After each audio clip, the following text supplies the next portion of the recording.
Hi viewers, welcome to Aadhan మరోకోణం. నేను మీ ప్రసాద్. వేట మొదలుపెట్టిన హోమ్ మినిస్టర్ మరి ఇక తోక కత్తిరింపు కార్యక్రమాలు షురు అయినట్లేనా? విషయం ఏంటి అంటే మహిళలు, ముఖ్యంగా మహిళలు, ఆ పార్టీ ఈ పార్టీ అని కాకుండా మహిళల పైన అసభ్యకరమైన పోస్టులు, వ్యాఖ్యలు చేసిన వెధవల పైన మాత్రం మహిళా హోమ్ మినిస్టర్ గారు కొరడా జులిపించబోతున్నారు. ఆల్రెడీ వేట మొదలైంది. ఇప్పుడు మీకు నేను చూపిస్తాను ఒక వీడియో, ట్విట్టర్లో ఒకటి ఉంది న్యూస్. ఇప్పుడు అదేంటి ఎవరు అనేది. సో ఇక్కడ చూడండి, వైసీపీ కార్యకర్త వర్రా రవీంద్రారెడ్డిని అదుపులో తీసుకున్న ఏపీ పోలీసులు. గతంలో టీడీపీ మహిళలతో పాటు కాంగ్రెస్ అధ్యక్షురాలు షర్మిల పైన అసభ్య పోస్టులు పెట్టారని ఆరోపణలతో వర్రా రవీంద్రారెడ్డిని అదుపులో తీసుకున్న పోలీసులు. ఇది జగన్మోహన్ రెడ్డి గారి ఫాలోవర్ అనమాట. ఎంత అసభ్యకరమైన పోస్టులు పెట్టారని టీడీపీ మహిళలు, ఇంకా కాంగ్రెస్ అధ్యక్షురాలు షర్మిల పైన. సో దానికి మీకు నేను ఇది కూడా చేసి చూపిస్తాను. కూటమిపై అక్కసు, రోజుకు 50 పోస్టులు అంట. రోజుకు 50 పోస్టులు. ఈయన పేరు వర్రా రవీంద్రారెడ్డి, పులివెందుల సమీపంలోని కొండ్రెడ్డిపల్లె స్వగ్రామం. 2019 వరకు భారతీయ సిమెంట్స్ పరిశ్రమలో అతి తక్కువ జీతానికి పనిచేసేవాడు. గతంలో ఓ ఛానల్ న్యూస్ రీడర్పై వివాదాస్పద పోస్టులు పెడితే పోలీసులు అరెస్టు చేశారు. దీంతో వైసీపీ పెద్దల దృష్టిలో పడ్డాడు. అది సంగతి. ఇప్పుడు గతంలో ఓ ఛానల్ న్యూస్ రీడర్పై వివాదాస్పద పోస్టులు పెడితే పోలీసులు అరెస్ట్ చేశారట. సో దీంతో వైసీపీ పెద్దల దృష్టిలో పడ్డాడు. సో జగన్ ప్రభుత్వం వచ్చాక అతనికి ఆర్టీజీఎస్లో ఉద్యోగం ఇచ్చారు. పేరుకే ఉద్యోగం. పూర్తిగా వైఎస్ఆర్ జిల్లాలోనే ఉంటూ సామాజిక మాధ్యమాల్లో వైసీపీకి అనుకూలంగా పెద్ద ఎత్తున పోస్టులు పెడుతూ ఉంటాడు. టీడీపీ, జనసేన, బీజేపీ నేతలు ఆ పార్టీ మహిళా నేతలపై అసభ్య పదజాలంతో, ఇష్టానుసారంగా బూతులతో రోజుకి 50 నుంచి 60 వరకు పోస్టులు పెట్టి ఆనందం పొందుతాడంట. సో వాటిలో మార్ఫింగ్ ఫోటోలు ఉంటాయి. అందుకు అతనికి నెలకి 70,000 రూపాయల చొప్పున ఆర్టీజీఎస్ నుంచి జీతం ఇస్తున్నారు. ఇది అంతా సంగతి.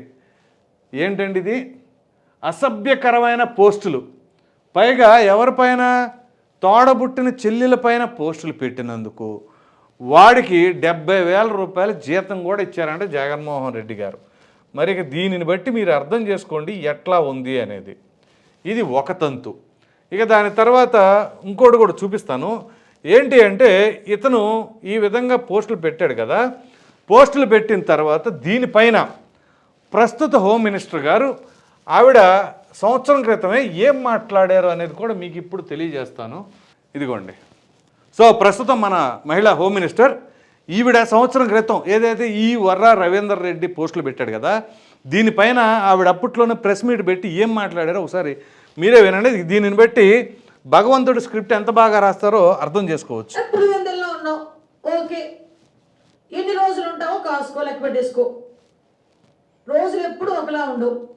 నువ్వు రాసిన ప్రతి రాతకి, నువ్వు వాగిన ప్రతి వాగుడికి, నువ్వు పెట్టిన ప్రతి పోస్ట్కి, నువ్వు చేసిన ప్రతి షేర్కి కూడా నా కొడుక ఆలోచించుకో. దానికి సంబంధించిన క్లియర్ కట్గా పర్యవేశానం ఎలా ఉంటుందో నీకు ఇన్ ఫ్యూచర్లో తెలుస్తుంది.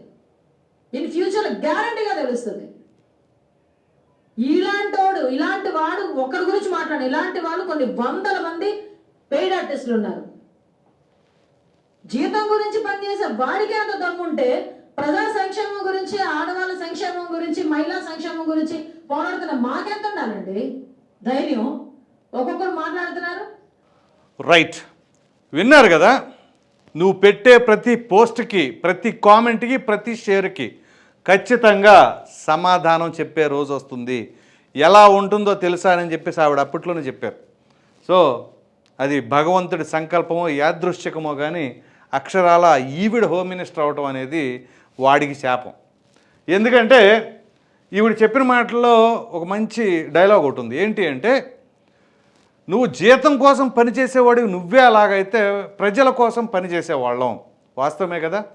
వీరు ప్రజాక్షేత్రంలో ఉండి ప్రజల గురించి ఎవరికైనా ఇబ్బందులున్నా, సమస్యలున్నా ఇమ్మీడియట్గా ప్రభుత్వం దృష్టికి తీసుకువెళ్ళాలి అని చెప్పేసి వీళ్ళు ప్రతిపక్షంలో ఉన్నప్పుడు కూడా అనేక రకాలైన సమస్యలపైన పోరాడారు.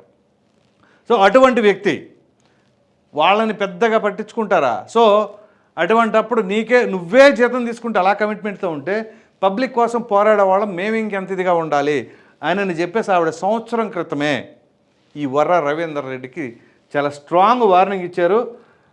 మేడం గారి గురించి ప్రత్యేకంగా చెప్పనక్కర్లేదు, ఈవిడ చాలా స్ట్రాంగ్ లేడీ. అందుగురించే బాబు గారు 45 ఏళ్ల సుదీర్ఘ అనుభవం ఉన్న నాయకుడు కాబట్టి ఎవరికి ఏ శాఖ ఇస్తే సమర్థవంతంగా పనిచేస్తారు అని చెప్పేసి ఉద్దేశంతో, పైగా ఈవిడిప్పుడు కక్షపూరిత ధోరణితో వ్యవహరిస్తున్నారు అనుకోమాకండి. మహిళామూర్తులు ఎవరెవరిపైన అయితే ఈ విధంగా చేశారో వారిపైనే ఆవిడ చర్యలు తీసుకుంటున్నారు. అందుగురించే ఇప్పుడు తొలి వికెట్ ఇదే.